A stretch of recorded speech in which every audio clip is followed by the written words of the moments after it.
Give me 2 seconds to set up my timer and stuff.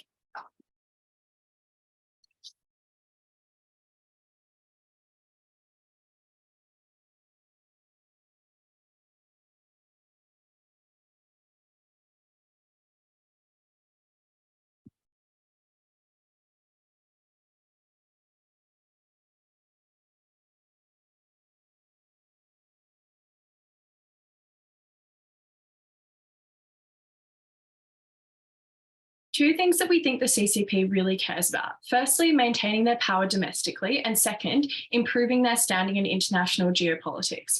We would note that we think it is incredibly important for the CCP that they maintain their strong economic position, not only because it gives them legitimacy and a mandate in China, but also because it can allow them to do things like international development, aid, and funding infrastructure, which we think is incredibly good for their international position.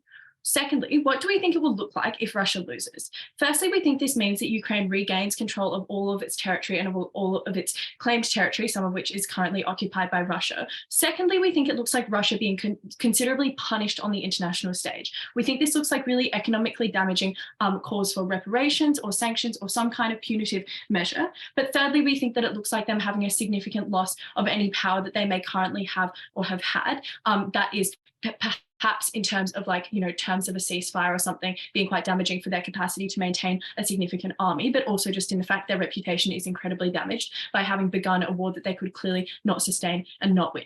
Thirdly, what do we think the counterfactual looks like if Russia does win the war? We think three things. Firstly, the West is likely to take an incredibly hard line on Russia if they do this. We think they will probably be incredibly aggressive and punitive if they have won the war, because it would be quite a significant loss of face for the West, but also because of the moral reaction that people have to what Russia is doing in Ukraine. Secondly, we think that this would mean that there has been an immense gain in Russian power, because at the moment they are not conclusively winning this war, and we think it would have to drastically change for the West to surrender. But thirdly, we think that this probably means that there are still kind of ongoing threats of potential future conflicts or of Russia's power in the kind of global political system. Firstly, why do we think it would be a significant economic benefit if Russia loses the war for the CCP? Also, I'd just like to note, can you please POI me verbally? So a couple of things. Firstly, we think that China has immensely benefited from Russian trade already as it stands. That is, China can often be a friend of last resort or a trading partner of last resort for places that have had, that have been cut off from trade or from the global trading networks by the West through things like sanctions, which obviously exist at the moment. We think that after the war, Russia is likely is certainly in an even worse economic position. That is, they have expended an immense amount of money on their military, which is probably incredibly unsustainable. They have lost the war, but also they're obviously not going to be, in very good favor with the West, we think, continually, which means that they are still going to really struggle to find other people to trade with. But we would note, secondly, that there are probably economic goods independent of Russia for the CCP if Ukraine wins. That is, we think that it would be probably good for the Ukrainian economy to be restored to health as it has been. We think that there are important trade routes, but also important contributions to global productivity in Ukraine. And we think that the impact that it has on the global financial system has probably been quite bad for China. They are in a war, and that when it is reversed would be independently good for China. We think that without an ongoing war, that China can probably trade with both of these countries, because they can trade with Russia. No one else is really doing it. But Russia is the vanquished, defeated, partner that is no longer able to enact any of the things that are seen as, morally egregious that they are doing currently. We think that is probably good, but of course China can probably now trade with Ukraine. It's not like Russia can really tell them not to. Lastly, in this economic point, let's be comparative. We think that there are a couple of things that are likely to happen if Russia wins. Firstly, we think that if they do, the West probably significantly pressures China to cut ties with them, because Russia has now established that it is relatively powerful. We think that is probably quite bad for China, because the West is able to take relatively important actions in order to do this. Things like decoupling further from their economy, which has been really, really bad for Chinese firms and Chinese productivity. But secondly, we think that this probably signals, if Russia has won the war, that they are in an economically stronger position, that their bargaining position is perhaps a little better than China would like it to be. China probably prefers when Russia is weakened, which is an obvious consequence of them winning the war. I'll take a POI from closing if they have one. No. Okay. Why would they ever decouple from the West to the extent that this would be a benefit? They hugely rely on them. China isn't the one initiating the decoupling from the West. It looks like significant trade, changes by the Biden administration in how you can get access to like American markets as a company that operates in China. This is something that is entirely Western-led, and China has very little control over it. Okay, on to why we think there are immense political benefits for China if this occurs. A couple of things. Firstly, we think that if Russia is defeated, China is established as kind of the sole claimant to being like the opposite pole to America for non-Western countries, or kind of the leader of a non-Western coalition. We think this is positive domestically for their messaging, because now the CCP is able to truthfully say, like, we are the most powerful non-Western or anti-Western country, which we think is possibly a little bit different if Russia has just beaten the West in a war. But secondly, we think that it means that they can do incredibly powerful international messaging. That is, there is a far better case for China, case for operating with China, for engaging with China or creating alliances and things like that, if they have shown that A, they're powerful enough that they can stand up to the West, but B, there's no real alternative to them. We think that it also probably would demonstrate in a way that is favorable to China that the West is immensely powerful. They've beaten Russia in a war that a lot of them initially didn't even want to get particularly involved in. Clearly, there is a case for China if this happens. But secondly, we think that it probably significantly reduces Western resentments towards China if they win. If Ukraine wins. Two reasons that we think this is true. Firstly, we think their position in attempting to be a middle ground or not outrightly condemning Russia is quite unsustainable politically. But secondly, we think that an association with a defeated Russia is better for them. That is, Russia has now had, like I've said earlier, would have had to stop doing the things in Ukraine that are so morally repellent in the West. We think that obviously it is better for China to associate with a defeated Russia than a victorious one that is able to continue oppressing people in Ukraine. But lastly, again, let's compare to the counterfactual. A couple of things here. Firstly, again, if Russia has won, this is obviously a clear signal that they are more powerful and more resilient than they are currently perceived to be. We think that is, again, probably quite bad for China. Secondly, we think that it would probably indicate that the West has declined to an extent, or has been, defeated to an extent, and so they are probably particularly oppositional towards China and towards people who oppose them. That is, they are likely to do increased things like decoupling, which is obviously a Western tool, or be increasingly hostile towards them and their allies in international arenas. Secondly, we think that this would signal that China would make China seem quite morally incorrect, in that it remains associating with Russia, which is committing continual crimes against the Ukrainian population. But lastly, we also think that it would make Russia seem more powerful as a geopolitical ally than they currently are. And to any extent that happens, that probably only directly damages China, incredibly proud to propose. Thank you very much, Prime Minister. I invite the Leader of the Opposition. Here.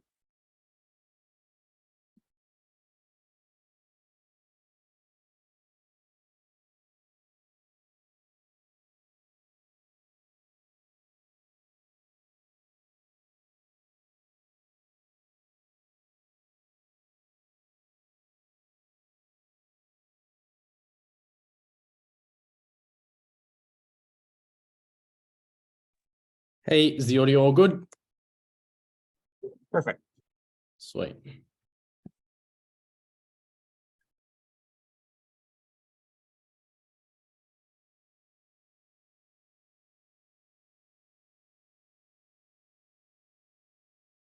Three arguments from opening opposition. First, it is in your ideological interest for Russia to win. Second, if Russia loses, it will weaken Russia, and that's bad for you because you rely on them a lot. They're aligned with you. You trade with them. Third, this would embolden the West in their quest against China. Let's begin with ideology. Why do you have an ideological interest in Russia winning this war? That is for the reason that Russia is more aligned with you than the West is.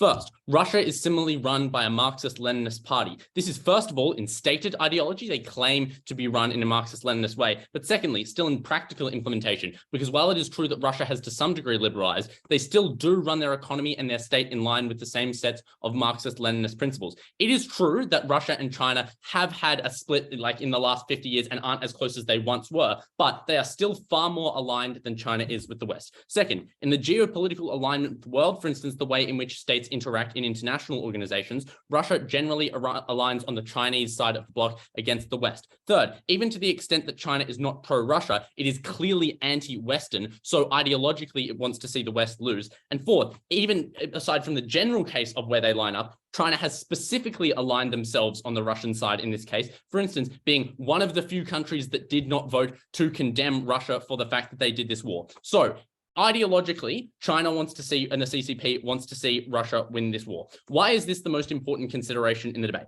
First, the practical part of this debate is actually quite marginal. We're talking about a war that over a small country that will be resolved either way. It's just a question of who controls this, to what degree of control it has. So the practical part of the debate is more marginal, which means that the ideology they care about is more important. Second, the CCP is a deeply ideological actor, and they've shown that they're incredibly committed to this ideology, particularly under Xi, who has much more actively pivoted back towards the Marxist-Leninist ideology that the CCP had 30 or 40 years ago and stopped a lot of the processes of liberalization. They care significantly about their ideology. Third, to the extent that China is incredibly interested in that ideology growing globally, we think that they care about the fact that their sets of ideology are more likely to be seen as more powerful globally and not defeated by the West. And fourth, within China, the CCP is more likely to be seen positively when it is being able to spread that ideology more globally and more globally powerfully. Noting that both the CCP and the Chinese people care particularly about China's image on the world stage. They want to do things like have recompense for the century of humiliation to show that China and communism can be powerful and can be world dominating.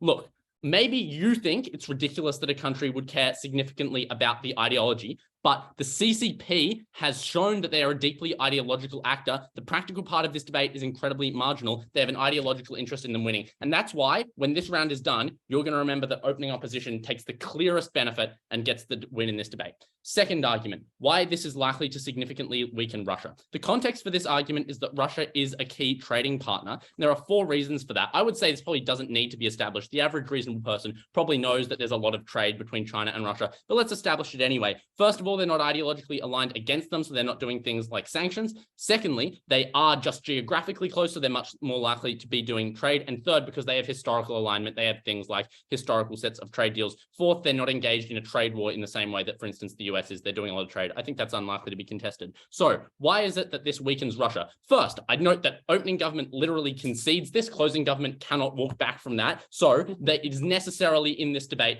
that this weakens Russia. Second, note that they're simply likely to be less wealthy, right?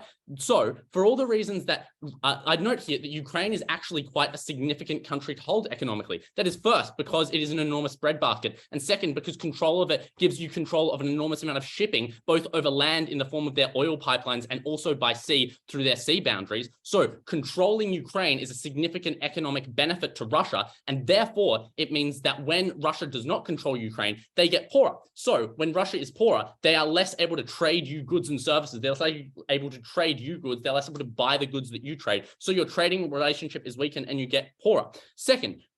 Third, note that in negotiations for how this war ends, where Russia loses it, those negotiations are likely to lead to Russia having to make concessions to the West. In the worst case, this means that Russia would have to actively disalign from the West in the way that opening government says, but they say it would happen if Russia wins the war, but that's when the West has the least coercive power over Russia to be able to get them to disalign. So this is in fact an opening opposition benefit. And secondly, I'd note that certainly in these deals where they have to make concessions, they're likely to become less wealthy. The fourth reason this weakens Russia is that if they lose, it would be like a decimation of the Russian military, right? Like they would have poured an enormous amount of military resources into it, and they would have lost an enormous amount of military resources. That means, first of all, you can't get Russian support for things like joint military operations, for instance, in Central Asia. But second, the fact that Russia is less powerful, therefore means that the West does not have to spend as much time attempting to deal with Russia and counter the Russian global threat. And what that means is that therefore the West can focus exclusively on China. And that is a harm, because when China has more backlash because they don't also have to be dealing with Russia, it makes it harder for them to do things. Before I move on, opening government.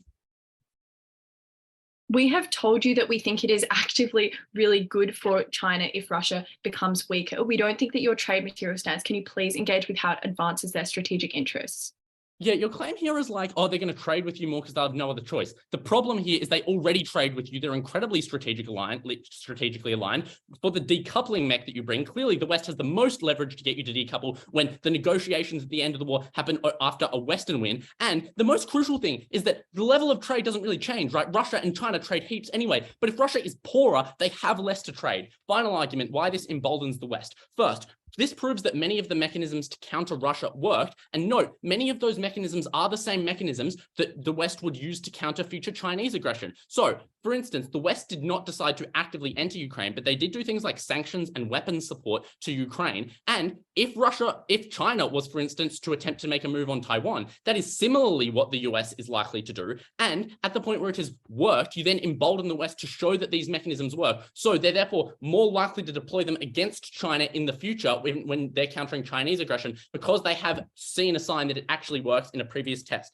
Second, I'd note that this would simply make the West richer for all of the reasons I explained, that Russia will be richer if they win. If the West have it, they're richer. That means the West is more powerful and is more able to oppose you. And third, you get more domestic support for the West taking on its enemies, because now the West, it's shown that when the West does take on its enemies, in the case of Russia, it can work, which means there's more domestic political support in the West for taking on their enemies. So they're more likely to do things like take on China in the future. At the end of this debate, Russia was a key ally. You didn't want them to get weaker, and the West was your enemy. You didn't want to make them stronger. But even if none of that was true, the practical part of this debate is marginal. The biggest claim is that you don't have this ideological interest. Thank you very much, Leader of the Op. Let's have the next speaker, Deputy Prime Minister. Here.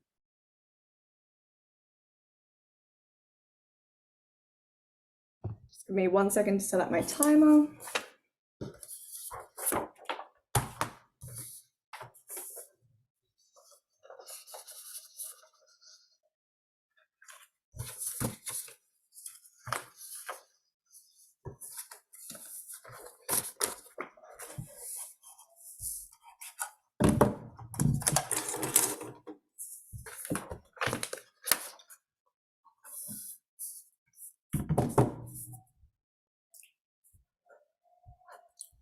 If it was so incredibly ideologically important to the CCP that they back their similar Marxist-Leninist state, Russia, in this war, why was it that China so far had only remained neutral rather than actively helping Russia? Why was it so far that they were watching Russia lose the war without doing anything about it, without giving them what they needed in the coming winter? Why was it that North Korea was what was supporting Russia through this war, not China? I think that at the point that you make that simple empirical observation, right, a lot of that material just falls out of the debate, because it's clearly not their main interest to simply think about how is Russia going to win the war and back them to all ends. There were actually other material interests that China had. Firstly, their own international influence and reputation. Secondly, the amount of economic power they had, because at the point at which you are China, you're actually reliant on economic power to remain domestically in power, as we'd seen at the point at which you were having significant internal unrest at the moment. That was something that was especially important. Let's deal with the rest of their ideological claim first, but then I'm going to tell you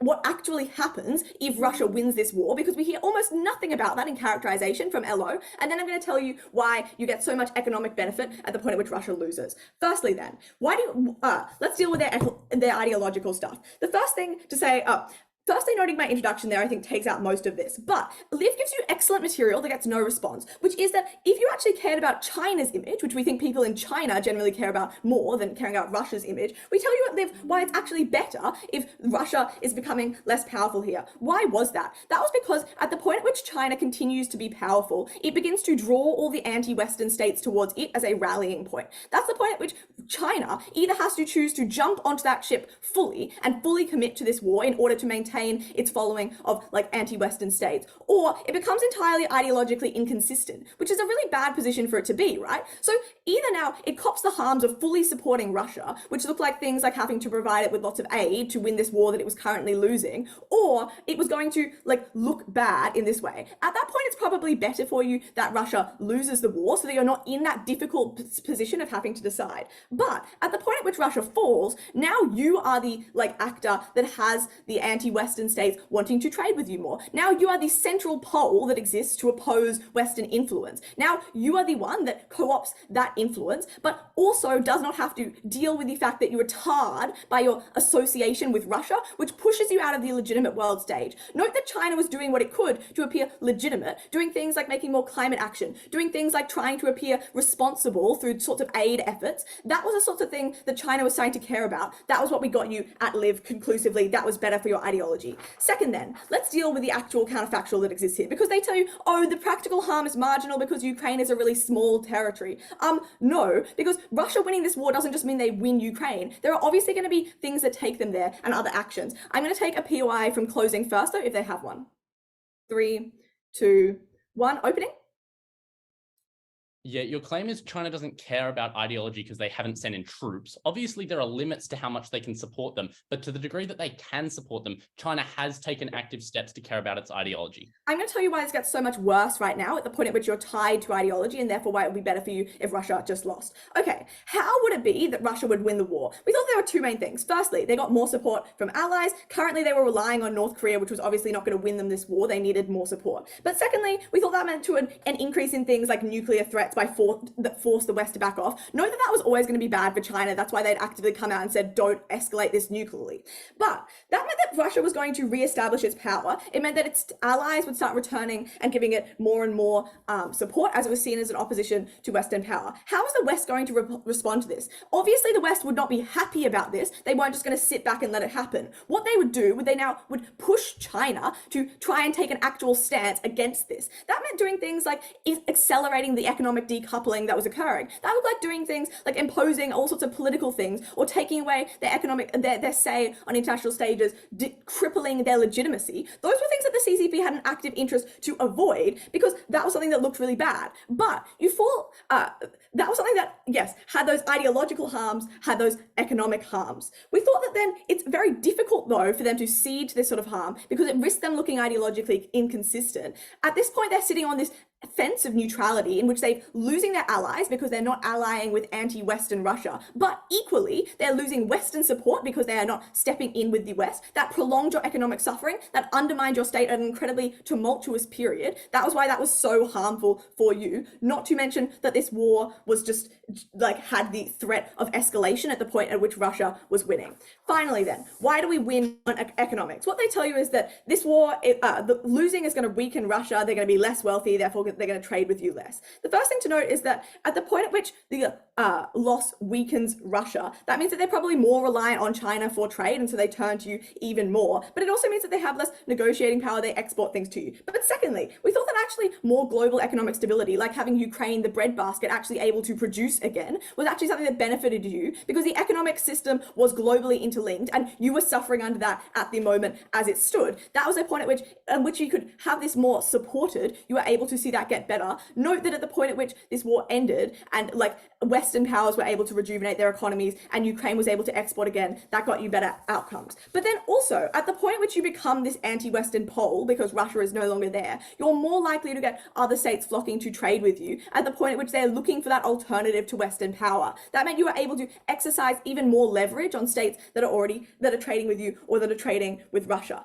And then let's note finally at the end of this speech what happens, why economics here are so important. Because note that the CCP did not have the same mandate as democratically elected states. It needed this economic legitimacy. It needed to be able to provide for its citizens in order for it to survive, in order for it to have stability. At the point at which the West is continuing to struggle and to punish you for not choosing a side, at the point at which the international economy is failing because Russia is doing these things, at the point at which you have to make an economically difficult and ideologically trapped choice on whether or not to side with the West and cripple your own, side with Russia, and cripple your economy by having to provide them with the troops, with the gear that they needed to win this war. That was the point at which you harmed your economy to the point at which you lost public support when you needed it the most. That was also when you were not able to export your ideology if that was what you cared about the most. Note, therefore, that not only have we won this debate on ideology because we proved to you that you were able to get China as China, the most powerful, but also we tell you that you are able to get the most stability within your own country. So proud to propose.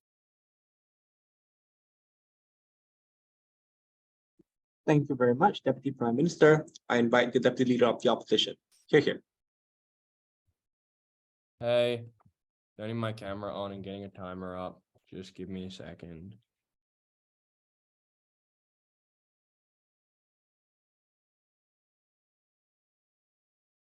Cool.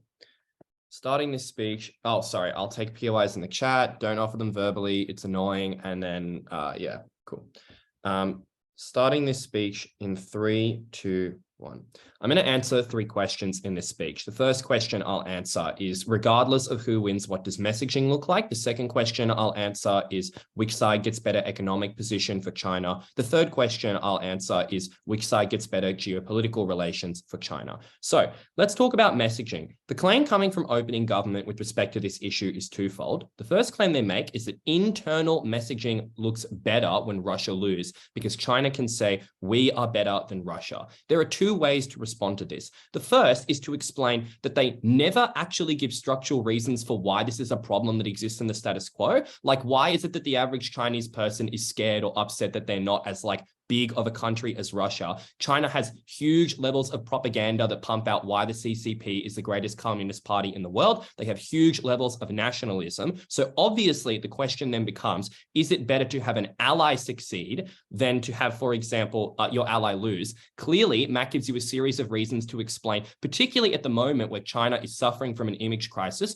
where zero COVID lockdowns are not being perceived well, where they're struggling to maintain the same economic gains that previously used to justify the CCP, having a countervailing narrative about the importance of this party and its recent strides in its efforts in global political relations is incredibly good. So clearly that doesn't stand. The next claim they make is that now you'll be seen as the biggest powerhouse globally, and that gets you more recognition. The first thing I just point out is that, like, this is empirically untrue. Like, China is already seen as the biggest global powerhouse. They have a bigger economy. They have stronger trade relations. They're less isolated. They have better geopolitical positioning after initiatives like the Belt and Road. Incredibly unclear that people even thought this in the first place. And I'll just note that this is actually the biggest problem with, or it speaks to the biggest problem with opposing government, which is they just tell you, here are a series of things that could be good, but they never explain why they're solving a problem, which means it's incredibly difficult to conceptualize why these are benefits in the first place, right? The second response is to explain that we actually explain why this is worse, because now you're not seen as the biggest global powerhouse, because now all of a sudden your biggest ally is now fucked. They don't have any troops. They can't support you militarily. An opening government concedes Matt's setup, which is that there are likely to be a series of concessions imposed that make them incredibly weak.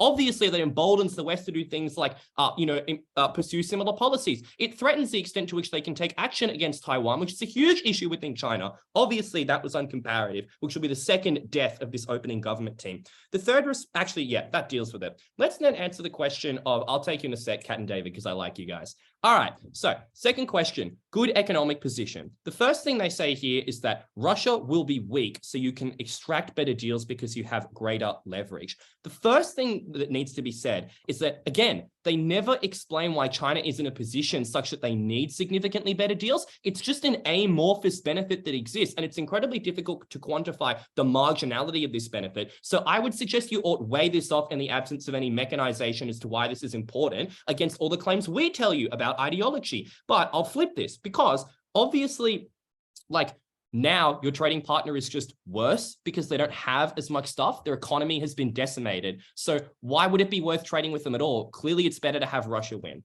The second thing they say with respect to economics in this debate is that Ukraine will be restored, and that's really good. First of all, because you can trade with Ukraine, and second of all, because it opens up global supply. The first way to respond to this, and I hate to say this, is just to do the same type of response I did before. They never explain why China is in a position such that it needs incredibly good help from Ukraine. Empirically, the comparative advantages are not similarly aligned. Incredibly unclear why this is the thing that is worth trading off everything else that we tell you at opening opposition. But secondarily, global supply will be open regardless, guys. Russia will just control a huge amount of the world's fucking wheat now, and now it will be a much better because it has not only oil, but wheat to leverage against the world, which the recent crisis has shown is incredibly important. So clearly, it's better to now have an ally that has greater geopolitical control. Insane level of being uncomparative. Let's talk about the final issue in this debate, which is geopolitical relations. Before I go on, because I like you guys, CG. Yeah, Diskin. So the Sino-Soviet split occurred when Russia embarked on a capitalist and oligarchical mode of development. Doesn't the failure of Russia further legitimize China's increasingly state-centered mode of economic development, which she is uniquely embarking on currently? Kind of confused about the POI, but actually, you know what, Kat, ask it again. So the Sino-Soviet split occurred when Russia embarked on a capitalist and oligarchical mode of development, right? China currently is becoming more state-centered and wanting more control. Oh, I understand. Yeah. Okay, sorry, I understand. I'm a bit slow. I'm pretty tired.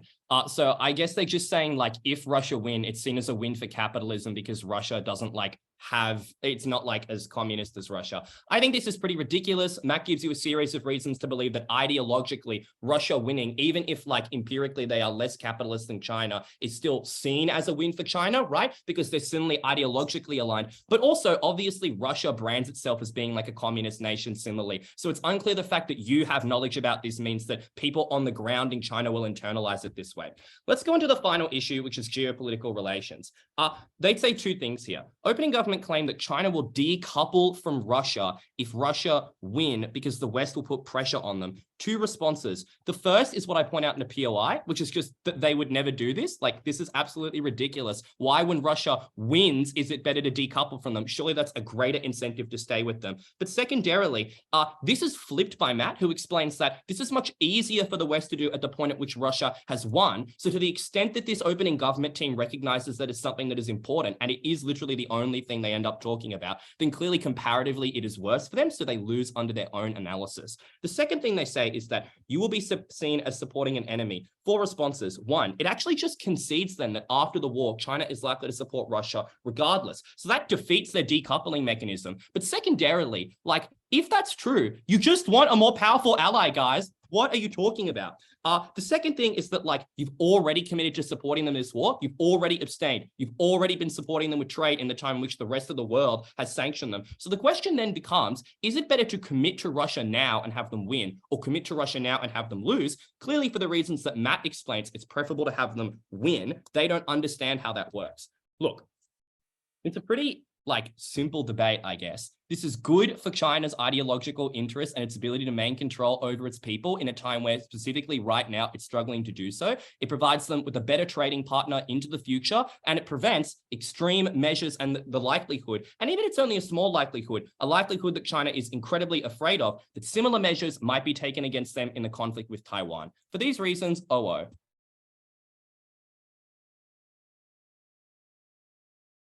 Thank you very much, Diallo.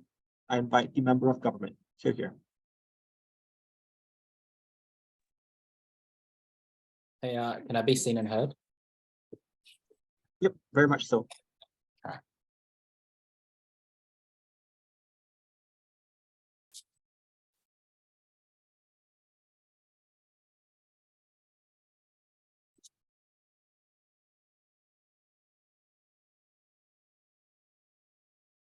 Five extensions in the speech. Firstly, why Russia winning puts China in a worse diplomatic position. Secondly, how China can reap the unique economic benefits from the aftermath of the loss. Thirdly, why Russia losing is really important for Xi's internal narrative. Fourthly, why China can now position itself as a better bilateral negotiator. And fifthly, why their side raises international caution and wariness of China. So first extension, why Russia winning puts China in a worse diplomatic position. Obviously, OG identifies that, Russia being seen as a threat means that China, is in a bit of an awkward position because, Russia is condemned and all that kind of stuff. But the problem is that Russia, if they lose, are able to return to a point of non-condemnation in the long run. The problem that you have to ask is, how exactly does Russia win this war? Because they're losing in conventional warfare. They don't have sufficient resources to keep up the war, and they don't have enough manpower. The way that they realistically win is through massive escalation, basically through the use of like a tactical nuke, or through the use of chemical warfare, or something super horrible that will be internationally condemned.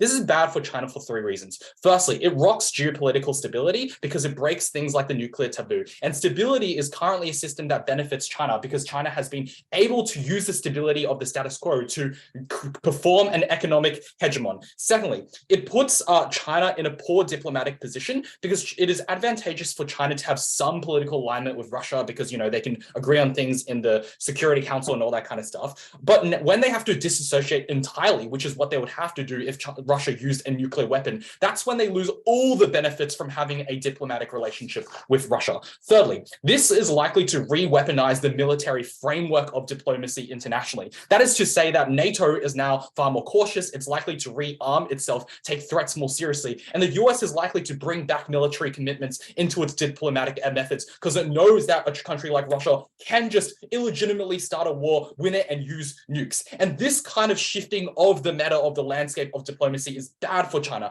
because China is currently benefiting from a process of economic expansion, knowing that it can play chicken with other countries and is no longer able to do that when countries can just draw the line and be like, no, we will militarize if you encroach on us. That means overall, it is the specific way that Russia is going to win this war that is potentially bad for China, not just that Russia generally is condemned, like OG explains. Secondly, how we reap economic benefits from the aftermath of the loss. What OG and OO identify is that Russia as a key trading partner is probably symmetric in this debate because they're probably like kind of chummy with China regardless. I think the crucial actor that changes here is Central Asian satellite states, countries like Kazakhstan, Turkmenistan, Kyrgyzstan. I spent minutes in prep trying to pronounce these countries that Kat fed me, but these countries are crucially important, firstly, because they have a number of important raw materials that China really wants. Things like heavy metals, things like natural gas and oil. It's not wheat that China wants, guys. It's obviously those kind of raw materials that empower China's manufacturing infrastructure. But secondly, these countries have important geographical proximity to China. They're strategically placed where the old Silk Road was, and it gives geographical access to the Balkans and the Middle East. And that means it is a key part of their BRI project. Right now, these countries currently have the alternative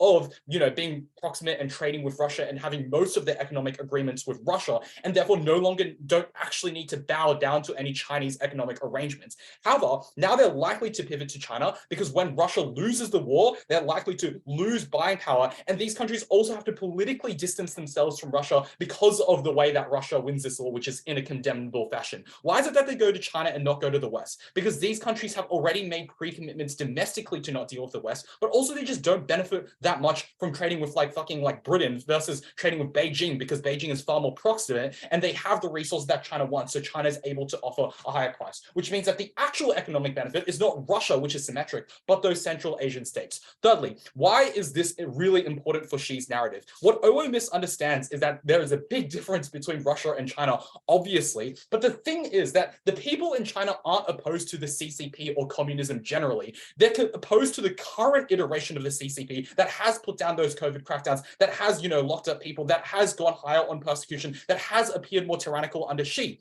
And the narrative that Xi has specifically put out is that Russia is a failed state because Russia is the one that, had oligarchs take over the state. Russia is the one that liberalized from socialism through perestroika and all that kind of stuff. And that is opposite to what Xi's doing because Xi is firstly consolidating state power over corporations, secondly, killing corruption by running a massive anti-corruption campaign, and lastly, undergoing massive centralized economic policy in converse to Russia's decentralized economic policy. That means that his rhetoric specifically is Russia is a failed state. This rebuts CC because Russia's victory is not in line with the specific propaganda that Xi is putting down on. Rather, Xi wants to justify increasing crackdown. And this is why, people don't take the same cues from Western countries being successful because people in China understand and conceptualize that the West runs under a different system of capitalism. Russia is very scary because Russia runs under an analogous socialist system. So it being able to liberalize is a threat to the current regime, which is why China's more scared of Taiwan because it ruins their narrative of Chinese people, not being able to be compatible with democracy. And Taiwan is an analogous case study that threatens that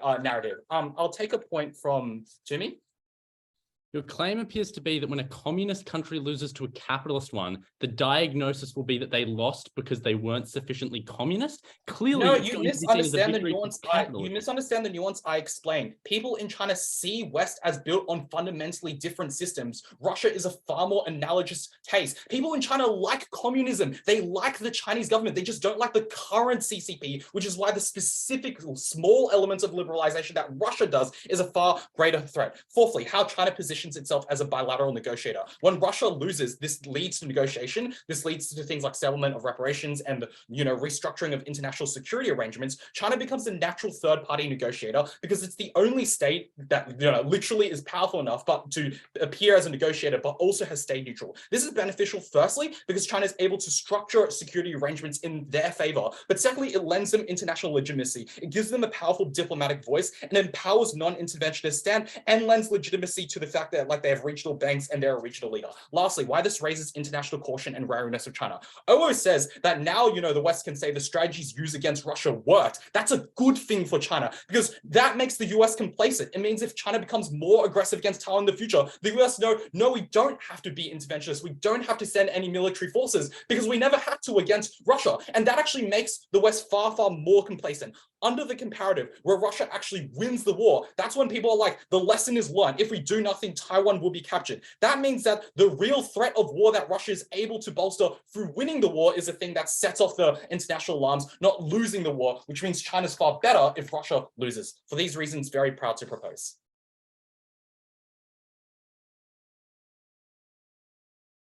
Thank you very much, Member of Government.